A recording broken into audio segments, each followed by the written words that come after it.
think collectively we all felt hurt. We felt angry. We felt the injustice. And it's a feeling that many of us have felt many times before.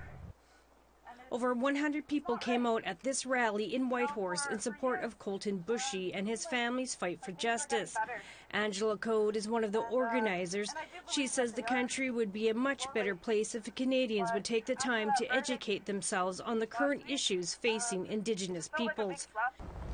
And that's what systemic oppression feels like. Because you could do all kinds of work for decolonization, for anti-oppression, for the revitalization of our languages, our cultures, but sometimes it's really hard. And so allies are very important in the support. Many Yukoners from all backgrounds came to stand in support underneath the Healing Totem Pole in downtown Whitehorse. I wanted to encourage you guys to think about reading stories that are written by Indigenous authors, or reading about different aspects of Canadian history, or looking at... Maxine White calls herself an ally.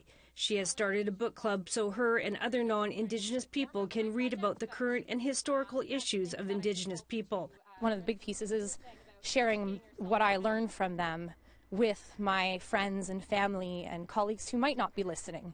Yukon's AFN Regional Chief Kwani Adamnek says the road to reconciliation is tainted by the Stanley verdict. I think this becomes a question for Canada to really dig deep and say, what do we want our country to be?